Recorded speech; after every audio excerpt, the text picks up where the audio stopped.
Bismillahirrahmanirrahim. I begin in the name of Allah, the most gracious and most merciful.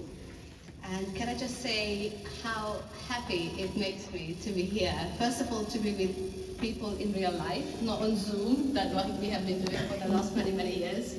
And I think we were trying to figure out, I came 4 years ago to talk about family at the time. And I remember my daughter was with me, who was 12 at the time. She is now 16. She's not here. She stopped coming with me because she thinks I'm embarrassing. But I think that hopefully that's just the age that it will pass. So I have been invited to talk about building strong, faithful families. And the way I wanted to address this topic is I want you to think about the title, first of all. Because when we are looking at, so I as a writer believe in the power of words. Words matter, and how we communicate, what we say really does matter. Every word counts. So the title is Building Strong, Faithful Families. We have to build. Families don't just happen.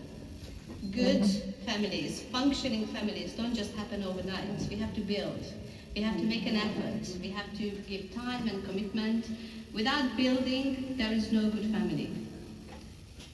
Strong. What makes a family strong? And these are just some of the questions I want you to think about as I go through my presentation. That what makes a family strong? What makes your family strong? And when you look at other families that you consider strong, what are the qualities that they have? When you look around and say, well, actually that family is really strong. What are the qualities of being a strong family? Faithful families. You know, we live in a time when religion is not fashionable. We have to think about this as Muslims, that our faith is constant. It has always been, but particularly in today's time, it's constantly being questioned, berated sometimes, put on a pedestal or not, questioned all the time. So we have to become, as a community, stronger and more clear about what it means for us to be faithful to our faith and how to bring it into our families.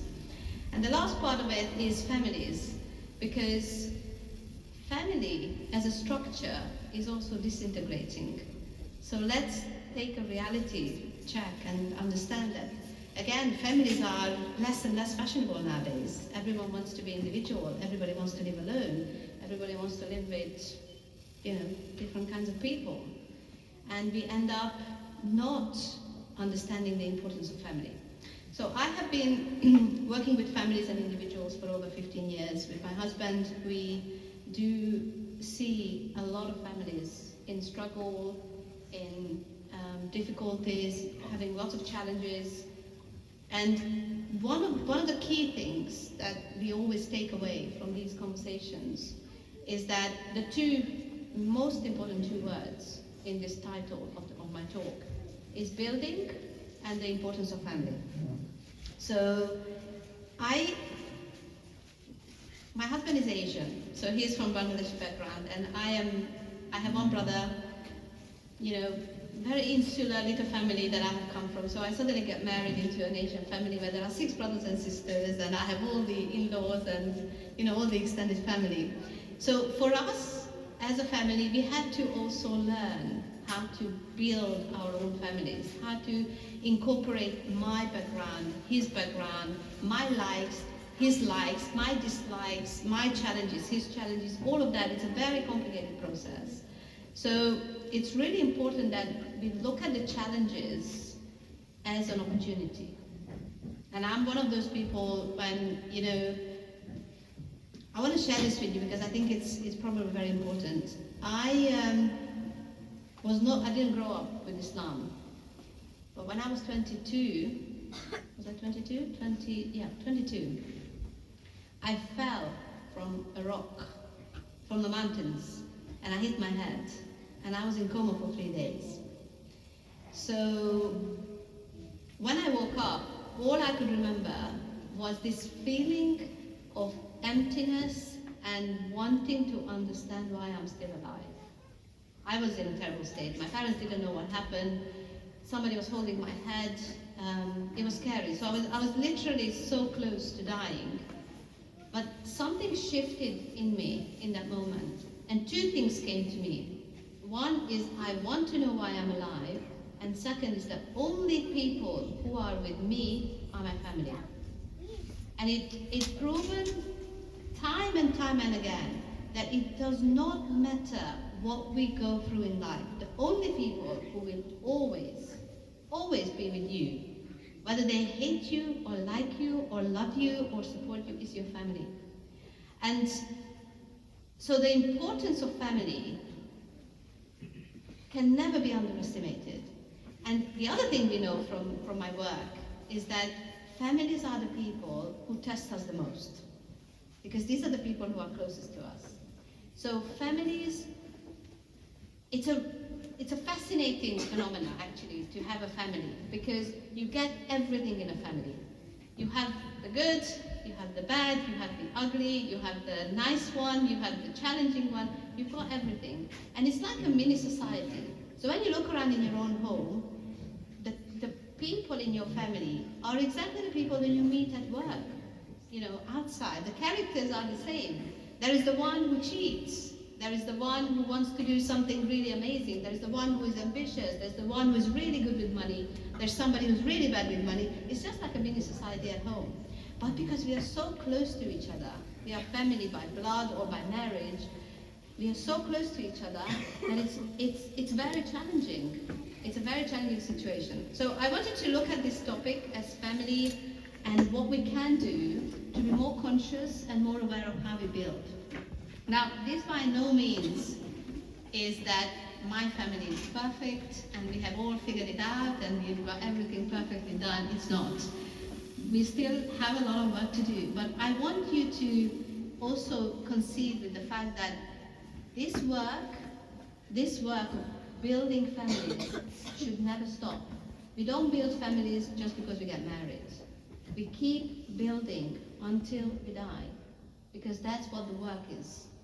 If you stop doing something at university, for example, if you stop working for your grades, for your diploma, your dissertation, you stop working, what do you end up with? You end up with frustration, and you have to do it in the last minute. You still have to submit, you still have to do it, but it's not going to be ready, and it's not to the standard that you want. So building families is a constant work. I want a world where people talk about family issues around the dinner table. I want to see families where people feel comfortable, where teenagers feel comfortable telling their parents what's going on in their lives. We don't even know what's going on in our children's lives, because we either don't have time or we don't want to pay attention. So I want to give you a couple of tips, hopefully, and some ideas that would help you to really rethink or carry on doing what you are doing, but maybe adding a couple of things that could help to make your family life even more prospering. So families come in all shapes and sizes, and all kinds of characters have come in. What is the one thing that binds every family member together in a Muslim family? What is the one thing that all of us, without a failure, everybody has? Well, most of the time, at least the understanding of it. What is that one thing? Love. Sorry? Love. Love? And affection. Yep, love and affection, yes. What else? Something that we all believe in. Respect? Faith. Okay. Faith, yes. So we are talking about Muslim families, and I'm not talking about practicing or not practicing. I'm not blind to this, because I know that we have a challenge as well, that we have family members who don't want to practice. I've got a few of them in our family that they decided they are not interested in practicing. But there is something that fundamentally, when they were born, they were taught. And these are the things that I want to base my talk on, which is the 5 pillars of Islam. Every Muslim knows about the 5 pillars of Islam. Even if they don't practice it, they know about it. So I want to bring something really interesting. I hope it's interesting for you, because I was quite fascinated with this. When you look at the 5 pillars of Islam, there is a structure that is given to us by Allah. And what we do is we don't know how to apply it. So I want to talk about these 5 pillars and how to bring it to practical application in our family. So I hang out a lot in bookshops because I'm a writer and I like going around. And I really go to a lot of times to the self-help and the psychology, but that's my field. So I go to that section and I hang out. And there are 5 kinds of books that you will find which sell the highest number. One of them is about the power of focus. The other one is habits. The third one is about money, how to become wealthy or how to build an empire or how to make loads of money. The fourth one is about how to find your life purpose. This is another category. And there is another category which is about something about how to develop the best way to be in this world. So these are the 5 kinds of books that have the highest number of sales. And guess what? All of them are addressed by our 5 pillars of Islam. So I want to go through this with you and you will see what I mean. So the first pillar of Islam is the Shahada. Everybody knows the Shahada, right? There is no God but Allah and Muhammad is his messenger. So when you look at this one simple sentence, there is no God but Allah and Muhammad is his messenger. How many times do we say this every day without thinking about it? How many times it passes our mind? We say it, in our prayers, probably about 30, 40 times every day. Yet, we don't understand the importance of it. Because what it does, and let me share with you what I take away from this. The idea that there is one central God that I need to focus everything I do is a very simple but very powerful idea. Right? Because when you are confused, when you don't know where you are going, what keeps you centered is that you think about the one God. We all look in the same direction when we are praying. We are all saying the same thing. Ashhadu la ilaha illallah wa ashhadu anna Muhammadan Rasulullah. We all say the same thing, but we are living it in all separate ways. This is the beauty of Islam, is that we all have our own version of it, but we say the same thing. So let's focus on what is it that we are saying. We are saying that I believe that there is one power who has given me life, who is giving me my risk, who is giving me health, who is giving me challenges. It's all coming from the same source. And when you accept this is something that within the family, even though your children might be having a different experience of it, but the belief is the same. And let me take you a little bit further down the road. When you say this simple sentence, there's no God but Allah and Muhammad is his messenger, it's very simple. And life is very complicated, right? Life is chaos. You look around and oh my God, the amount of things that we do, our mind is always somewhere else. We are never present. But you say this one sentence, there is one God and there is his messenger, it takes away all the complexities and say, life is simple. So I want you to think about your family life. Is it overcomplicated? Yes. Your family life can be overwhelming, overcomplicated. How can you simplify it? How can you bring simplicity into complex lives? And I think, I'm one of those people. My children don't have social media. I just said to them, look, no, until you are 18, you don't have any of these things. Because I think we see a damaging impact of our attention is going down the pipe. We cannot listen to somebody talking for more than 2 minutes because our attention can't hold. And that's because our mind is always somewhere else. But the minute you say there is no God but one God, and there's Muhammad is his messenger, you learn how to focus on one thing. The other thing which I find beautiful is that the Prophet ﷺ, when he was talking to people, he was so present. Of course they didn't have social media or any of those distractions, but he was so present that when he was talking, he was turning with his whole body. Whoever he was talking to this person and that person, and everybody felt that he was talking to him. How many times you go through the night or the evening with your family that you are there but you're not really there? The noise is going at the background, like you are cooking and the phone is on and then something else is, it's chaos. You are not really listening. You're not listening. And families forgot, we got out of this habit of sitting together for dinner, everyone is on the phone, everyone is doing other things, we are not really listening to each other. Words are coming, but we don't take it in because there is no focusing. We can't hear it, we can't take it in. Am I right or am I right?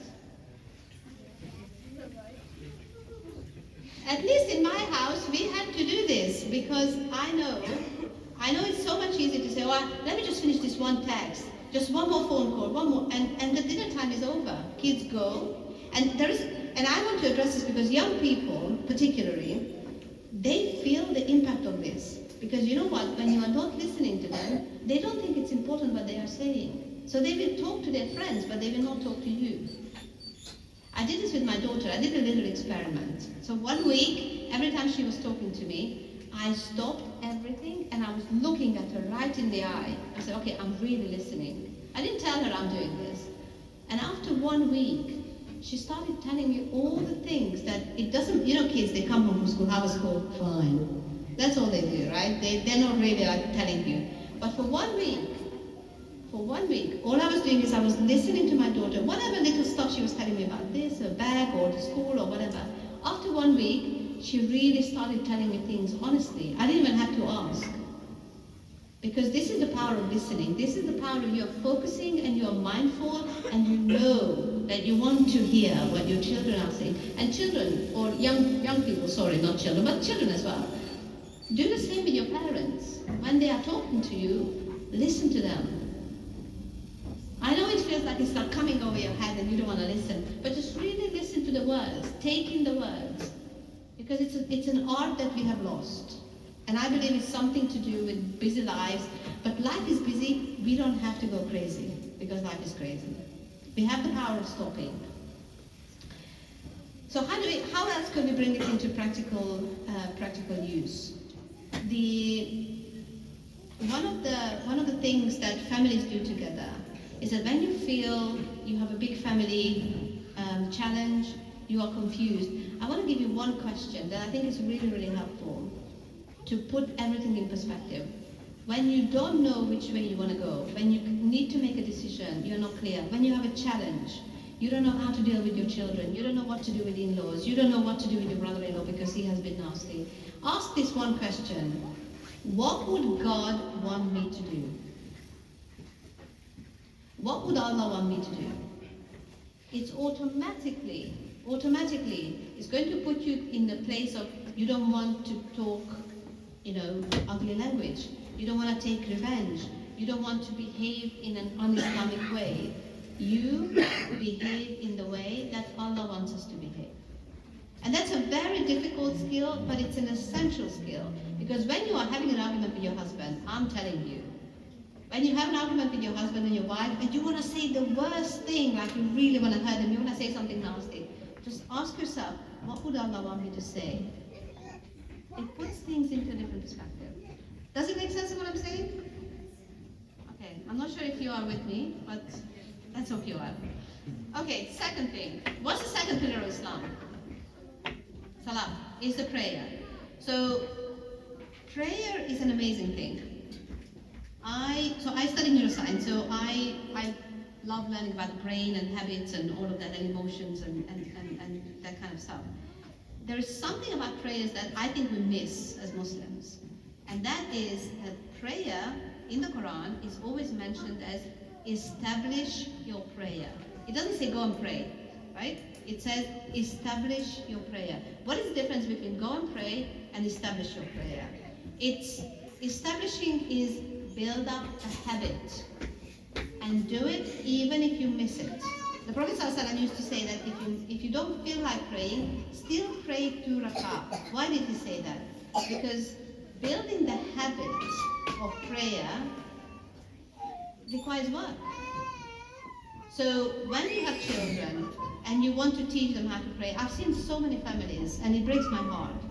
They send the children to pray but the kids ask, why should I pray? They don't say, oh, because they don't give an explanation. They said, go, and sometimes they hit them. I've heard, and I know a lot of young people who come to us and they say, I can't really pray. I didn't develop a relationship with Allah because my parents never really taught me how to love Allah. They taught me how to pray because I was terrified. I'm only praying because I'm scared of my parents. Whereas the idea is that we need to nurture a love for Allah, both for ourselves and for our children. And I really want you to think about, how did you come to prayer? Were your parents telling you? Were they punishing you? Were they frightening you that if you don't pray, something horrible is going to happen? Because prayer is the most intimate conversation you will have with God. But in the Quran it says, establish your prayer. So instead of saying, go and do it, otherwise you will burn in hellfire, it says establish, meaning pay attention, build the habit. And we all know that building a habit is not easy. You know how many days we have to do something before it becomes a habit? At least 30 days. Day in, day out, you have to do it. And if you don't do it, you don't get the habit. But there's something else really amazing about prayer, which is, when we pray with our whole body, right? So we don't just sit down and just say the prayers. Our whole body moves. So we go down, we bow down, we go to sujood, we come back. Why do you think this is important? Because only now, neuroscience is telling us that the body has a memory. So it's not enough to say the words. Your body needs to remember Allah. When you bow down with your whole body. Your body is saying thanks. When you go to sujood, that's the point when you are closest to Allah.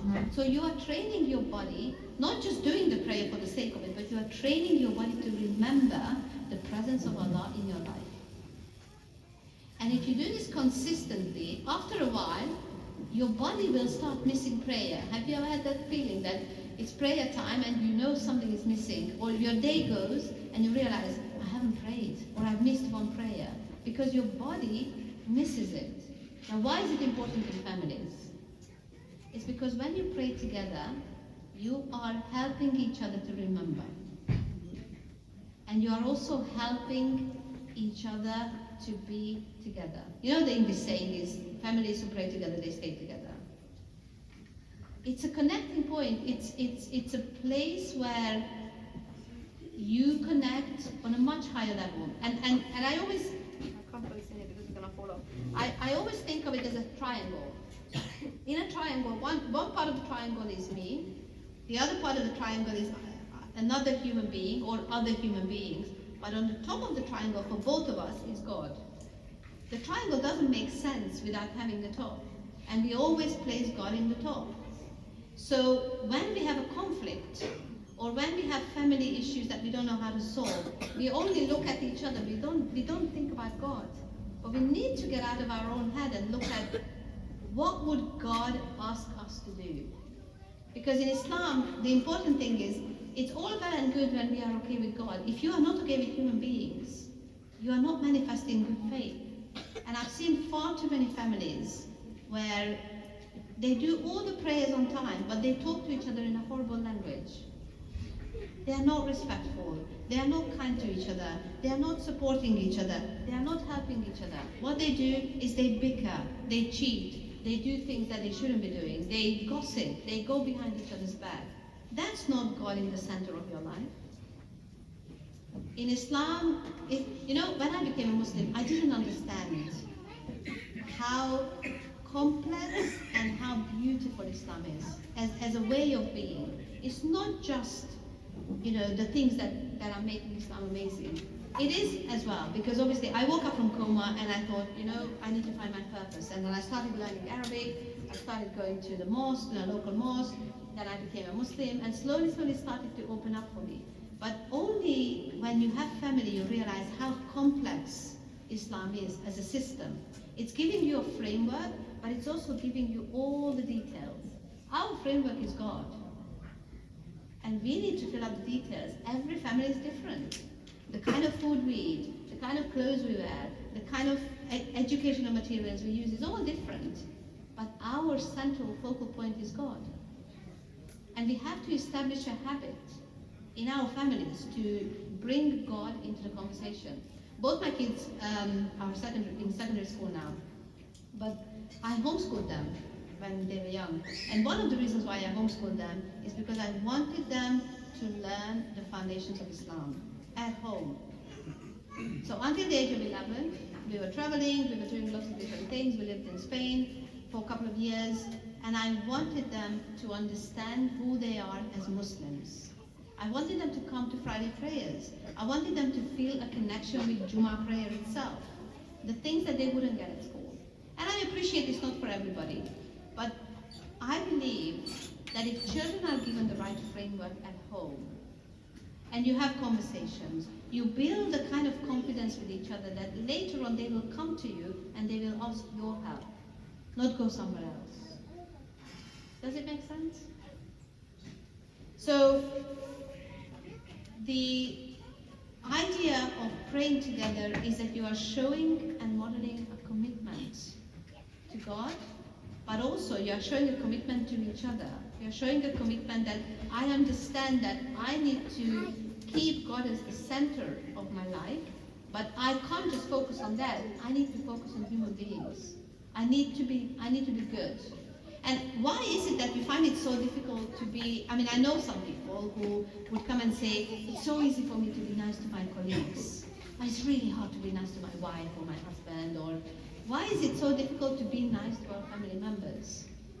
Because we believe that we have to act somehow outside, or because we will be found out, whatever. But actually, respect, humility, courage, all the things I will talk about a little bit later on, these are the things we practice at home. If you can't practice at home, there's no point of practicing it outside. We have to know how to do it at home.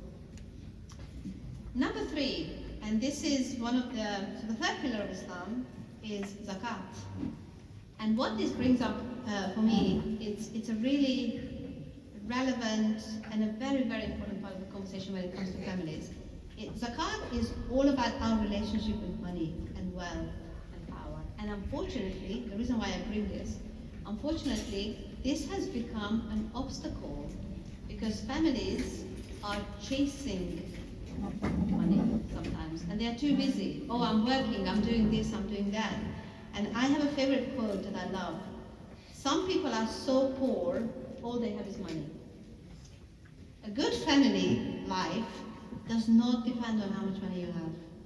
None of the things that connect you to the goodness that you got from your families, none of the things are connected to money. Just think about this. How many of your memories are connected to the money necessarily that you were getting or not getting? The good memories are what? It's connections that you made with your family members, the conversations that really helped you or changed your life. It's the memories you build, the travels that you do together, or being at home, or the memories of Ramadan, or any of the memories that really connect you. Most of them have nothing to do with money. Because money will not make a better family. I work with all kinds of families, and I was just actually seeing a very wealthy family not long ago. They were desperate, they wanted me to go and help. And I went, and they had such a big house, I got lost. I didn't know which way to go. And the lady said, oh, this way, this way. They live in a mansion. And we sat down around the table, and the coldness and the lack of connection and the lack of communication in that family, I thought to myself, no amount of money would make anyone happy if you don't have connection within your family. You don't need a lot of money to have good family life. What you need is an understanding. First of all, risk comes from Allah. And whatever you have currently in your pocket is exactly what's written for you. And we have to practice gratitude to be able to see, I'm not going to chase. Because, you see, our children are, my son is 14, my daughter is 16. I cannot believe that 16 years has passed. And by the time I blink, she will be out of the house. And I keep saying to my husband that, I cannot, no amount of money will ever compensate my time to be away from my children. And I'm saying this to both fathers and mothers. No amount of money will give you any satisfaction if you don't have a connection with your children. So we really have to think about when we feel disconnected. Is it because we are making ourselves too busy? Life is demanding. Always make time. The Prophet ﷺ example is beautiful. He always had time for people. His family, his companions, he had time. He made time. You and I have the same 24 hours. Nobody gets more or less. It's about where are you looking and where are you putting your attention. Is it worth taking that one phone call, or shall I sit with my son for 5-10 minutes? Which one is more valuable? And we have to make these choices every day, maybe 55 times a day. Because we have to question, what's my priority? And if you don't have priorities, we will go, they say if you don't have a direction, you will fall for anything and everything. We will fall on the wayside. We have no direction. And can you see how, as I was going through the pillars, the central idea of focus and how you do it with the prayer, and now you're choosing what's my priority. What's my priority? Is it building my family? Is it focusing on my family? Or I'm busy with the millions of other things? And don't forget, we live in a culture where being busy is really fashionable. Everybody is like, oh, I'm so busy. It's like a badge of honor. But what's the cost? The cost is that we have crumbling families. So we have to prioritize. We have to look at what's really important. And take the example of the Prophet ﷺ. He always had time for everybody. What else about money? Yes. Money is also a very interesting thing because it creates a lot of sickness in the heart. If you are not careful, it creates a lot of sickness in the heart. How much time do I have? We still have time, right? No, you have 15 minutes or so. 15 minutes. 20 Okay. minutes. Thank you. It's okay. Wonderful. Thank you. It creates a lot of sickness in the heart because when you look at people who have more money than you do, it does two things. One is you become envious, but it does another thing. It clouds your judgment because when you look at others who have money, you don't know what's going on in their relationship. You don't know what's going on behind closed doors. And this culture, our culture, is really good at portraying amazing things on Instagram. You see everyone living their best lives, and you don't know what's going on behind. But also when you see people who have got less than you do, this is why the advice of the Prophet ﷺ is this: always look at people who have less than you do. Always help, because someone is looking up to you just like you're looking up to somebody else. It's a cycle. And we need to be very, very clear that we should not envy the ones who have more, or they seem to have more. I'm okay, thank you. But we should always have the ones who need help. And again, in family context, what does it mean? Is teaching ourselves and training ourselves this, but also training our children. I know a lot of families where money has become a major problem. They come and they say, well, we can't solve this problem. Everything is about inheritance. Everything is about money issues. And money becomes, I don't want to say it's all evil, because it's not, if you know how to deal with it, if you know how to handle it. But it essentially comes back to us. What is our relationship with money and wealth? And when it comes to family, what am I teaching my children about money? I always made this decision at the beginning, and I said to my husband, I'm not going to buy stuff for our kids. I want them to have experience, because that's something they will stay with them. When we have small children, we buy them toys. They are busy with the toy maybe about 2 hours, 3 hours. Next day maybe a little bit, and after that they're not interested. They want the next new toy. They want the next new toy. It's really understanding is that kids do not remember what you buy for them. They remember what you teach them. They remember when you gave them confidence. They remember when you were really listening to what they are saying. I can't remember any of the toys my parents bought me. Not at this age anyway, but I don't remember the toys. But I remember every time my mother looked at me and she said, you can do this, go ahead. Or I help you. Or, you have everything you need. Just call me whenever you need me. I remember those conversations, but I don't remember any of the toys that I had. Do you? Do you remember your toys? Some of them maybe, because you have memories. But mostly what you remember is the connections you had from your parents, encouragement, confidence, anything you got from your parents. So money is a really interesting one. Number 4 is, what is the 4th pillar? Fasting. Fasting. Now, this brought for me the idea that, I mean, I publicly admit that I'm finding it really difficult to fast. So it's always been a struggle for me. I never fasted until I became a Muslim, so it's been, regular establishing the fast because it's really, really hard, especially the long 18 hours. They were really killing me. But this particular pillar of Islam really reminds us of one thing, is the will power, the power of our own will. And I want to bring this in because I think families, and especially when it comes to building a family, schooling, parental decisions, anything you make, oftentimes I hear people saying, oh, but this is just how the world is, I can't change that. And I don't believe that, because I think we can change anything. If you don't want particular things for your children, change it, challenge it, ask questions, do it differently, do it your way. Don't do it because everyone else is doing it. Learn it and do it your way. If you're not happy with something the way it goes, you have the capacity to think a better way of doing it. Because that's why God gave us a brain, right? We have a brain to think, but we have to know how to use that brain.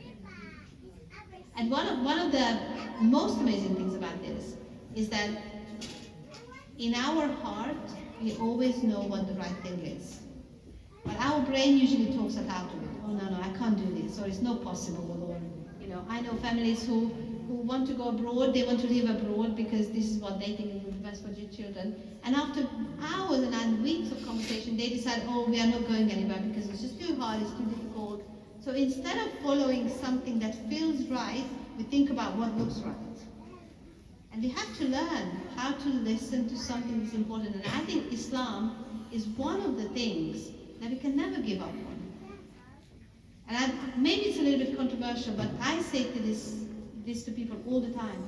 Once you know Islam, even if you decide not to practice, you will not find comfort in not being in touch with Islam. And I say this as a convert.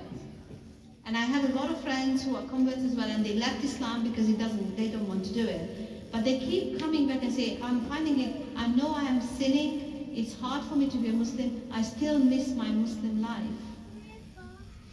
And this society is very difficult for us to stand up as Muslims. We are questioned every corner.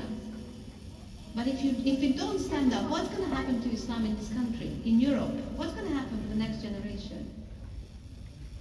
We are going to be extinct. If we don't stand up for values that are important to us, who is going to stand up? And we are not doing it for ourselves, we are doing it for our children. If we don't stand up for our children, nobody else is going to stand up for our children.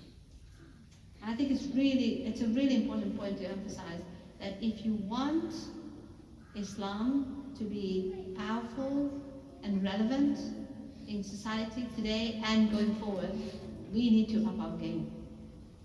We really do. And we have to allow our families to be a part of that. We need to bring up children who are proud of being Muslims. We need to look at children and say, look, your challenges are very different from mine. My mother never had to be challenged by social media. We didn't have WhatsApp. We didn't have any of that stuff. You do. That's the challenge of our time. We have to move with time, and we have to challenge, and we have to face those challenges, and we have to tackle them. Because if we don't, what are we feeding into? Who are we supporting? What are we doing? Okay, so the last one is the last pillar of Islam is what? Hajj, pilgrimage. So this really reminded me of one of the sayings of the Prophet ﷺ, which is about, we are travelers in this world. We are travelers. We are going through. We are traveling. It's a bridge.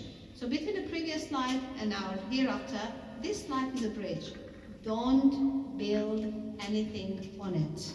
Physically, meaning don't get attached to things.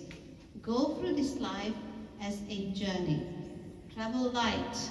Pack your suitcase and know what goes into that suitcase. And I've got a couple of things that I usually put in my suitcase. I want you to think about, what do you want to put into your suitcase? One of my things is that I believe is really important for family, is to have something in your suitcase called humility. Because without humility, you cannot build a good family. If you are not humble to accept that sometimes you make mistakes, and parents, please listen. If you have teenagers, I do have teenagers, and we sometimes have to eat the humble pie and say, you know what, I think you're right in this. Because sometimes they say something that we haven't thought about. It's all about communication. It's all about looking at things from everyone's perspective. It's about understanding that our children have a very different challenge from us. And I can't bring up my children the same way my mother was trying to bring me up. Because my mother's time was different. Now we live in a different time. And I would much rather have my children be open to come to me than to go anywhere else and ask me first. They may not listen to me, but I want them to come to me first. I think it was Imam Ali, who said that there are 3 stages of a child's life. The first 7 years, you need to give them what? Information. You stuff their head with information. You give them lots of things, lots of knowledge, all information. Second 7 years, between 7 and 14, you give them reasoning. You give them the reason why we do what we do. And the third 7 years, before they become adults, is you become their best friend. So you have this whole journey with children it's mapped out that you give them information, you give them reason, and then you become their best friend. And just look at how beautiful that is. Every stage is considering what a child can do. Until the age of 7, kids are full of beans. They just want to learn. They're like sponges. They take everything. You teach them the best of whatever you have. And then the next 7 years, you teach them why we do these things. Because by that time, the children's rationale begins to develop. I know so many young people, and it breaks my heart, so many young people, they are doing the things we do in Islam. They do the practices, but you ask them, why do you do that? They have no answer. Because we never teach them. So youth clubs and sending your children to activities where they can really learn what they do, it has a reason for it. There's a bigger picture for us to understand. My other thing that I always tell people to think about when it comes to pilgrimage, you need an awful lot of courage. And in your homes, you need to be courageous. You know why? Because sometimes you have to have a really hard conversation with somebody. And if you don't have courage, you will not tackle. You will not be able to solve a problem. You need courage. You need to be able to be in a conflict and say, look, this is not working. How can we do it differently? So courage is a really essential part of it. Number 3, in your suitcase, or in my suitcase, is honesty. If you're not honest, if you can't be honest, your children can't be honest either. And sometimes you have to accept that honesty is the best policy. Not sometimes, always. Honesty is the best policy. I remember my daughter was about 11 or 12. And I always said to her, you go to school now, you go to secondary school. If you find your prayers difficult or if it's challenging, please come and talk to me. That's all I said to her. I never forced her to pray or anything. And one day she came home from school and I could see that she didn't have a headscarf. She didn't wear a headscarf at the time. But she was not wearing it on that day and she didn't have it in her bag. So she came home and I said, did you manage to do the prayers? Because I knew that they have prayer board in school. And she said, yeah, I did. But I could see it on her face that it wasn't true. And I was very upset. And I went to her and I said, I need to practice honesty. I need to ask you honestly, did you do your prayer? And she burst out crying. And I said, what happened? And she said, oh, Mom, I was so scared of telling you that I didn't pray, that I lied. And I said, let's have a conversation. Was it worth lying? She couldn't sleep. And it was breaking my heart, but at the same time, I felt that if I'm not honest in that moment, if she's not honest, we will never solve this dilemma. So now, when she goes and she forgets her scarf, she would call me and she said, I forgot my scarf, I do my prayer. I said, look, don't talk to me. You're an adult now. You have to talk to God about this. But thank you for telling me. But it's that kind of sharing that is so invaluable. I could have screamed, I could have shouted, I could have, I was very upset. Inside I was very upset. but I always also had to be very honest with her. So honesty is always the best policy. Whenever you are struggling with something with your children or with a family member, go and be honest about it. Nobody responds to honesty with animosity. I think honesty breaks people's heart. Honesty opens people's hearts. If you are truly, truly honest, don't act honest. Be honest. Don't do it like, oh, I want to be honest. No, be really, truly honest. Be vulnerable and say, look, it's breaking my heart. I don't know what to do. So honesty is the thing I would always recommend. Trust and being trustworthy. The Prophet ﷺ's name was what before he became a prophet? He was called Al-Amin, the trustworthy. So it was nothing to do with Islam, nothing to do with the prophethood until he became a prophet himself. But even before that, he was a trustworthy man. So that shows us that we don't become trustworthy because we are Muslims. No, we become trustworthy because we are good human beings. And to be trustworthy and to trust somebody, it's one big journey for all families, especially when you have been betrayed or someone has done something horrible to you. Trust is a very difficult thing to build up. It's very easy to lose. You can lose trust in one sentence, and it will take you years to gain trust back. So trust is a journey that you have to take yourself and ask yourself, am I a trustworthy person? I had a family where there was this little girl who was 11 years old, and we were talking in a family situation, and she said, oh, I always ask my dad to do something, but my dad always says it, but he never does it. This is the idea that this girl was growing up with, that her father says all the things, but he doesn't deliver. Trustworthy means that you say something and you do it. Or you say, if I can't do it now, I will do it later. But you communicate. But don't say it and not do it, because everyone else is going to pick it up. And you know this if you have children. Kids pick up on everything. They notice everything. They take a mental note of everything. And they will have an opinion about everything. So if you're breaking your own words, if you don't fulfill, you're not building trust. You're not becoming trustworthy. So watch what you do, because this is how you build up trust. And the last one is the word that we hear a lot in today's society, is resilience.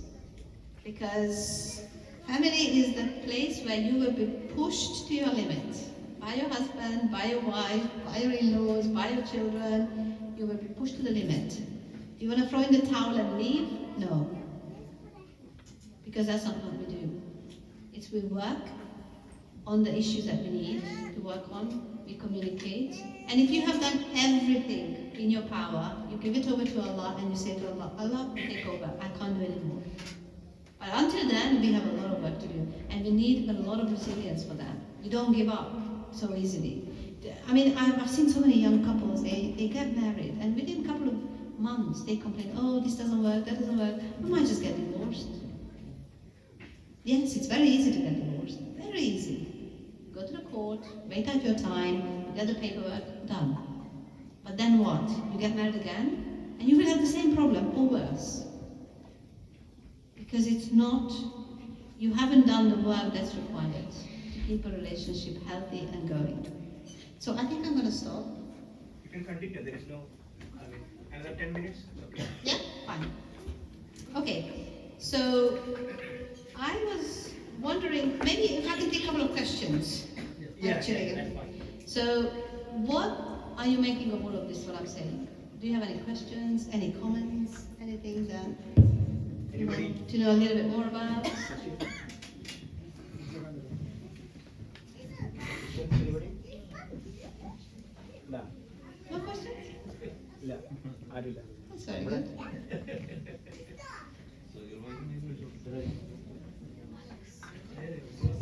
No questions? If I ask something, Sure. you know, in marriage, you always say there should be some compromise or understanding, rather than say things needs to be done the way I say, kind of thing. If husband say something like that, What is your view on how that works? Like, how much, is there a limit?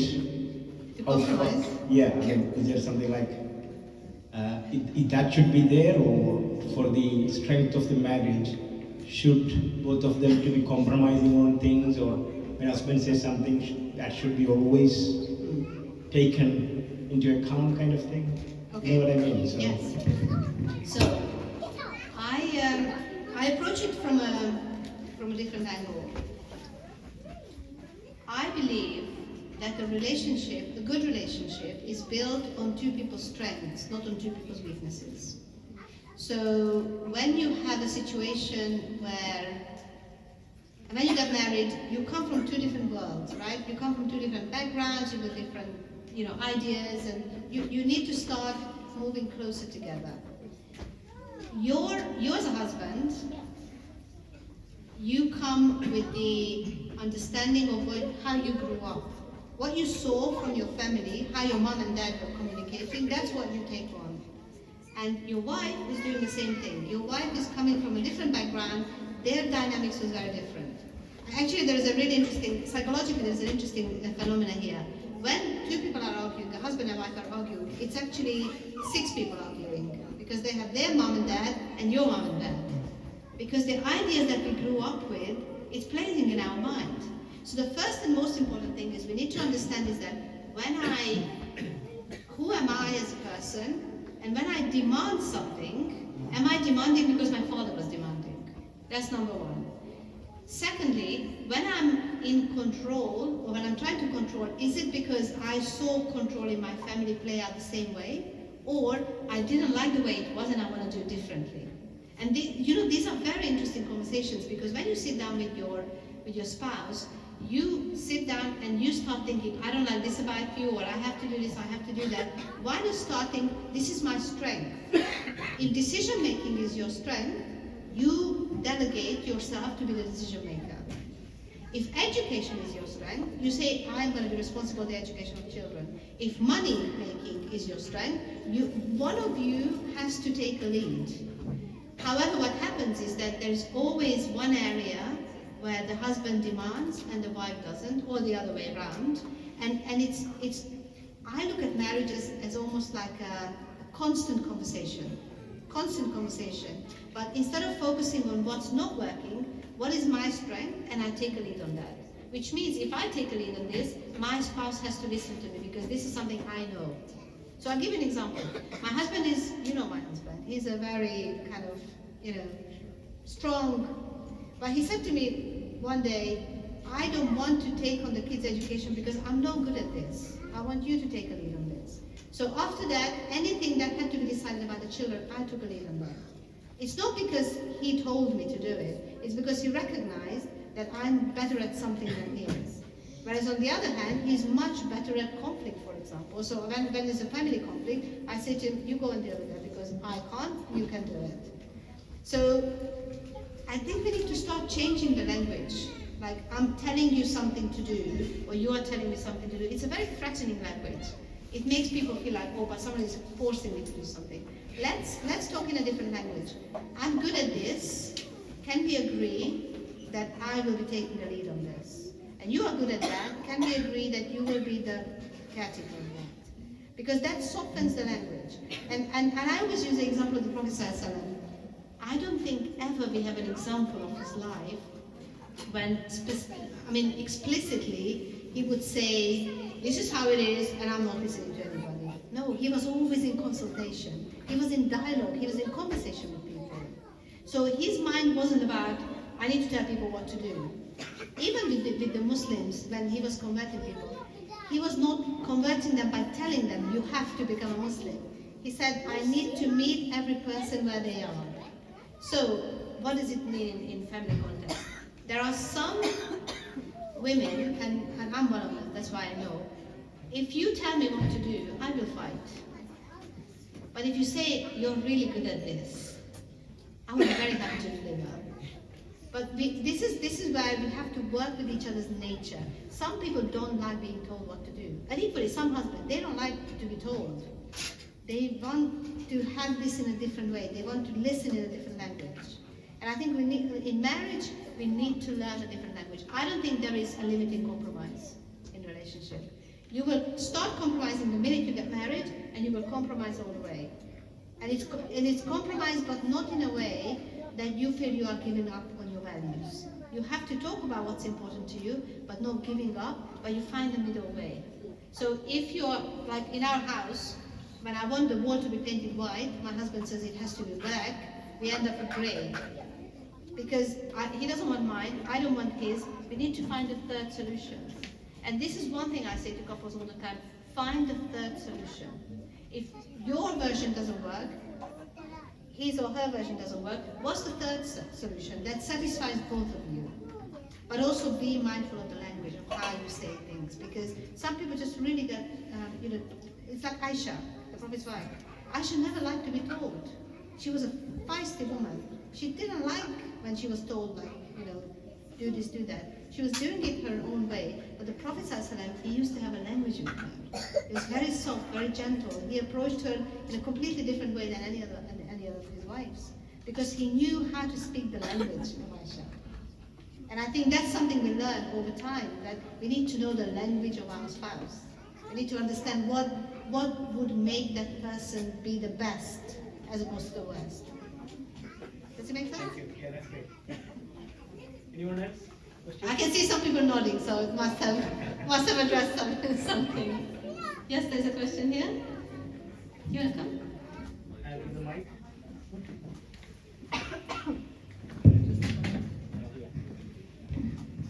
Just wanted to ask the importance of boundaries and how do you go about setting boundaries, because it's very important, but could you just advise us a little bit about that? Yes. Okay, so boundaries. Oh wow, this is a very, very big topic, so I could probably do a talk about this.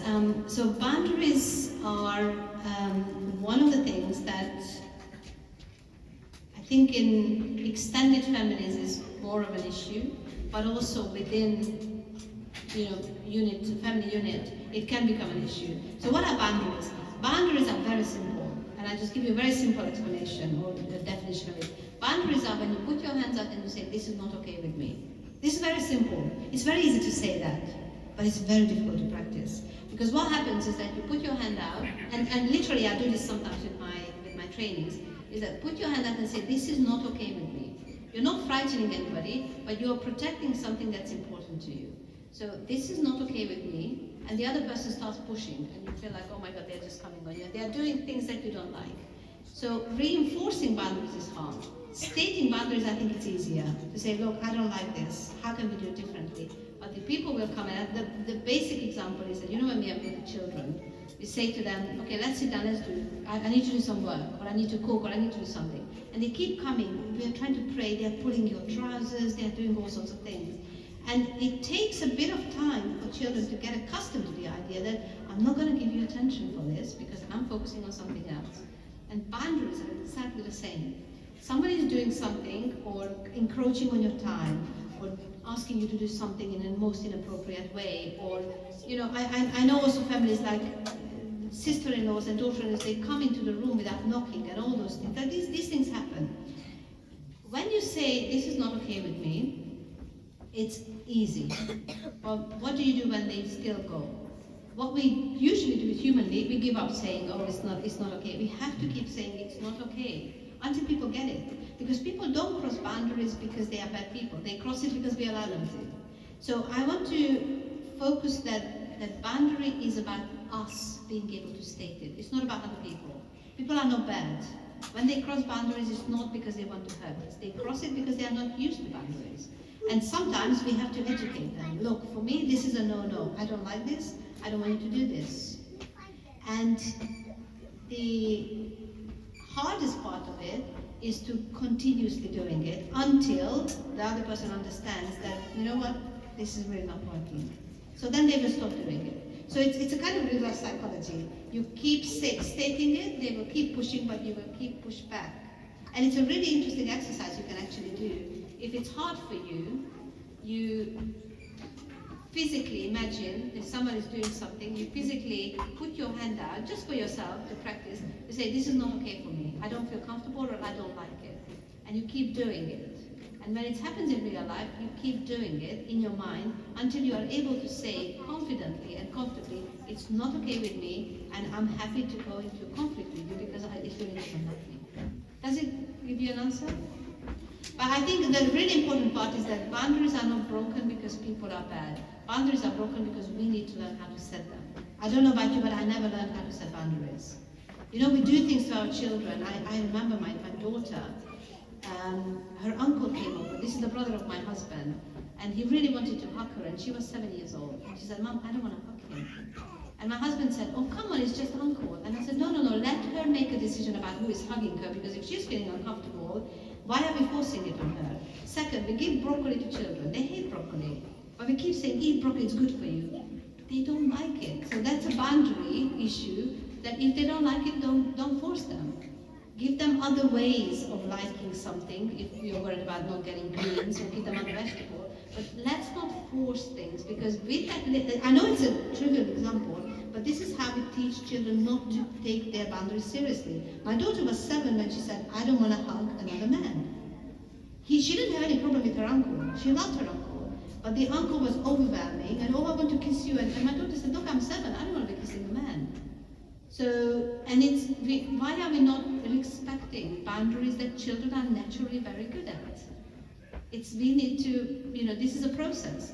So if we have that in a young age, by the time we are 15, we have no idea what boundaries are. We forgot.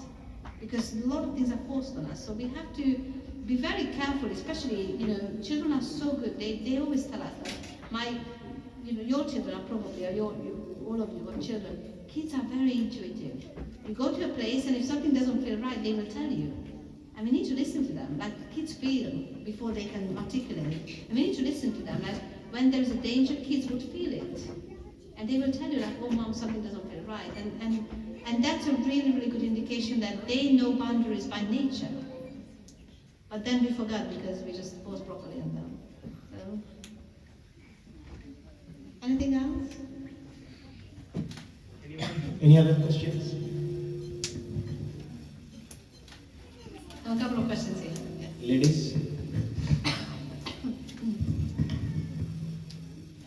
So between the relationship between a parent and a child, who do you think should act first? So should it be the children to reach out to their parents, or the parents to create that space for them? In conflict? Yeah. Oh, that's like a chicken and egg situation, isn't it? So which one came first? So I believe that every relationship, every parent-child relationship is full of conflict. And I think you'll be naive to think that it's not going to happen, or it's not happening, and it's all lovey-dovey, and it's all wonderful, and it's, So I think, the right of the child, there are some rights that children have, and there are some rights that parents have. The right of the child is to get food, education, so get basic security, and that's what a parent is supposed to provide. The right of the parents are, we know the hadith of the Prophet, that paradise lies at the feet of your mother. And you respect your mother first, and your mother, and after that your father. So parents are inherently to be respected. Now, when the conflict happens is when these barriers break down. So the parent doesn't respect the child's right of choice about something, and the child doesn't respect that the communication between her and the parents is broken down. So it goes two ways. And I think this is where humility comes in. Sometimes parents make a mistake by thinking, I'm the parent, I'm going to tell you what to do, and I don't care what you think. And I think that's a wrong approach. But it's equally wrong for the child to push and push and push until the parents are so crazy that the parents are going to say, like, you know what, I'm just going to tell you what to do. So before you get into who should be the first, I think it should be that both of them are willing to engage in a communication. If something so by the time you are in conflict with your parent, there are a number of opportunities that you could have told the parents that something was not working. And there were a number of times that parents could have listened, the parents could have responded. So I think one of the challenges for Muslim families is that some of our traditional upbringing is that I'm going to tell you what to do, and I really don't care. you're a child and you just need to do whatever I'm telling you to do. My parents did the same. They were not non-Muslims, but they told me, until you are 18, you do because you live in this house and that's what you do. But the funny thing is, respect is starting to change in modern world. Because I think our education system does not teach these skills to our children. I want to ask the child to define what respect is, and I want to ask the parent, what is a compromise? What is your definition of compromise? Because those two, when you put them together, you can actually have a meaningful conversation. How can you disagree with your parent and your child while you are still respectful? And for me, that's the golden bridge. You can disagree, but be respectful about your disagreement. Don't be disrespectful, don't be rude. Both parents and I know parents who are rude with their children, but I also know a lot of children who are rude with their parents. So agree to disagree and never be disrespectful in your disagreement. I think that's where I draw the line. If you start using foul language, if you start swearing, if you start going off the rail, that's not a respectful agreement. And let's be honest, I think children, or young people, sorry, I'm not referring to children. So young people, there is a really interesting thing that's happening around between the age of 16 till about 21. It's forming an identity. All you want to do is disagree with your parents, right? I know, I was once upon a time 16, 17. I can see my daughter. All she wants to do is say exactly the opposite of what I'm saying, just because she can. But we have to be very patient because she's forming an identity. I was forming an identity. I wasn't fighting with my parents because I wanted to fight. I was fighting because I was confused. And I think we fight, I think my daughter fights me because she can be confused. And we have to be patient that this is a formation of an identity. But it's an amazing book. It's called Hold On To Your Kids, Hold On To Your Children. It's an amazing book and it's all about looking at how your children and you have to remain in contact, even if it's a conflict. Remain in contact. Don't give up on your kids and don't give up on your parents. One of the things that this book recommends is that when the kids come home, look them in the eye. You know, my son comes home and he brings his rucksack and I said, how's day? What are you doing? Was anything interesting? Nothing. And literally, you have to look the child in the eye to make contact with them. Because if you don't, the whole evening is going to go, you have no relationship. But equally, you as a child, as a young person, you have to accept that you live in a family unit. You can't be just running on your own ideas. You have to consult, you have to ask people. So it's about you getting all the information, and then you make a decision and you talk to your parents. As opposed to, I'm going to fight, and we really have to be very humble about this, both sides, parents and children, that when we disagree, how can I disagree with respect? That would be my sentence, that learn to disagree with respect. Does it answer your question? Yeah. Hello. My question is how to influence kids as a parent. In what sense?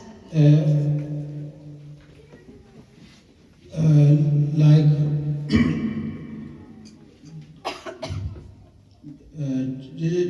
for that moral things, how we can guide the kids as a parent. Okay. One really simple thing, you model it. You model it. You walk the talk. You don't just talk about morality. You don't talk about things. You model it. I know one particular case was fascinating for me. The parents came and they said, I'm really surprised. I'm very shocked that my children smoke. One of his children was smoking. And he said, I don't understand why does my child smoke. And after about 15 minutes, we were having a conversation, he stood up and said, excuse me, I will be back in a minute. So he went out, came back, and he was smelling the cigarette. And I said, do you smoke? He said, yes. So I said, why are you bothered about your children smoking? He said, oh, but I want the better life for them. I said, why are you smoking and telling your children not to smoke? Same with prayers. Why are we telling our children to pray when we don't pray ourselves? Why are we saying one thing and doing something else? And subhanAllah, the beauty of being able to walk what we say, and really, even if it's hard, we have to do it if we want to see it in our children. The second thing which is really important is that make Islamic topics and issues that are relevant, but you want to take your Islamic angle on it, make it part of your everyday conversation with the children. So have a family circle, for example, once a week. Even if you sit for half an hour, do some Quran on a Friday evening, or do a discussion group, maybe every Saturday or Sunday, whenever you have a half an hour time. Because if you show and model the children, this is something important to me, that I'm giving you time, I'm giving you commitment, I'm giving you the energy to do it, the children will pick it up. It's natural for them, because they will take the experience with them from your home. If you say one thing, but if you don't do it, what do you think the children are going to do? They're going to do what they want to do, because they don't see you doing something. So it's almost like I had a sentence, I think I was talking to my husband, and he said this was really quite powerful for him to hear. I said, we have to become the people of who we want to see in our children. We have to walk the talk. We have to, I come from a very difficult background. My father, they were not Muslims, but my father was a very difficult man. And I didn't like a lot of his behavior. And my brother, unfortunately, ended up just like my father. And there was a lot of things I liked about my mother's behavior, and I became like my mother. But not because she told me what to do. It's because I could see her doing it, and I could see my father doing what she was doing. So children will always make up their own mind. But and we can't control some of the things, but there's one thing we can control, is we can be responsible for what we teach them. And teaching is not with words, it's with action. So if you want them, for example, if you want them to be active in the Muslim community or with projects, you have to take a lead. You have to do it and take them reading. If you want them to read particular kinds of books, you have to do the reading yourself, and you have to invite them for conversations. If you want them to be healthy, for example, my kids laugh at me because I always tell them, go and do some exercise. And they just laugh at me and say, oh mom, you don't do it. And now I do, because I understand that if I don't do it, I have no right to say anything, because why am I saying it? I want the good for them, but it's also good for me. So I need to change, because I need to become the person who I want to bring up. Does it answer your question? And it's really important for parents, because we don't realize this until much later. But if we take the time and say, okay, this is the kind of kids I want to see in the next 15 years, what are the changes I need to make? And sometimes we need to make those changes. If you're not honest, how do you expect honesty from your children? If you don't pray, how do we invite them to pray? We can't just tell them to pray. If you are not reading news every day, there is nothing to discuss, why are you asking the children to be updated about things? If you want them to be, whatever you want them to be, you make your list and then ask yourself, am I doing this in practice? How am I modeling it to my children? Because kids, you say them one thing, it goes in one ear, it comes out of the other. But if they see you doing it, they will pick that one up, because their body will remember, not just their mind.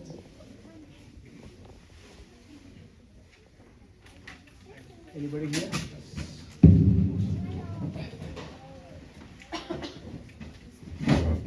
Hello, Assalamualaikum. I just want to ask a question, like, if a woman don't want to get married and her parents force her, is that okay? No. And I also want to ask, like, in a Muslim house, when there's a non-Muslim, like when we play in Salah, is that accepted? What do you mean? If you have a guest who is a non-Muslim? No, like who staying in the same house, non-Muslim, Okay. and is the Salah will be accepted? Why wouldn't it be? Alright, I just want to know that. Thank you. But thank you for the question, but I want to go back to the first one, because I gave you a very short, but I want to give you the reason why. So, marriage is a very interesting and very important decision. Very interesting topic, and a very most important decision we will make in our life. The only time in Islam you are allowed to backbite is when someone is getting married. So if someone knows, you are thinking of getting married to somebody, and someone knows something about your potential husband that is not good for you, or he's doing something that you may not know, he or she is allowed to tell you the truth about that person. And the reason why I give this example is because when it comes to choosing a marital partner, you have to make a decision yourself. You have to do, because you have to live with them, not your parents. And far too many people are trying to, in the name of goodwill, they are trying to force something on a girl that, you should get married. And yes, so there are two sides to an argument. First, the question is, why wouldn't you want to get married? That's really important for you to know, and you need to give a clear reason. Why is it that you don't want to get married? But second, the other side of the argument is, why do the parents think that they can force something on us as young people? So again, we have to look at two sides of the same coin, is that your decision to not to marry comes from something, and you need to understand why. But equally, the parents' decision to force someone on you cannot be based on simply because they are your parents, because they don't have to live with the person. And there is something, I mean, the one time when you are actually respectfully allowed to say no to your parents is when they choose someone for you and you don't want it. Because it's not about fighting, but respectfully to say, this is not for me. It's a little bit, it's a boundary issue, but also, I think we have a culture where we get caught up. So I don't know the reason why this person doesn't want to get married, but I really would love to know. What is the reason why? What is, there might be some reasons. But equally, I also want to know that if the parents are trying to force, what are they going to gain out of it? And are they willing to risk the relationship with the daughter just because they want to force something? And I know so many marriages that broke down, or they got married just because they wanted to please the parents. It doesn't work out. They end up in divorce. In a good time, it's just a divorce. In bad times, it's domestic violence, it's abuse, it's all sorts of other things, because they were just simply not compatible. So, no, there is no forced action, that's not allowed. But equally, I just really would be very curious why someone doesn't want to get married.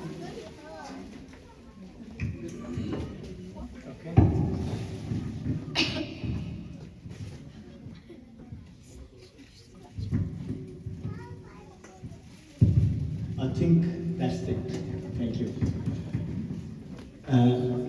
Do you find, before you go, you have a book you wrote? Yes. So it's Yes. better you say a few words about that book. Okay, great. Yeah, thank you. So about 5 years or 6 years ago, I wrote a book which is called Heart Smart, and it's the latest research on neuroscience, emotions, the brain, and some of my journey of how I became a Muslim. And it's a really interesting book. One part of it is a travelogue, and the other part is scientific research. So there is one chapter in that book which is about emotions and relationships from a neuroscience brain perspective.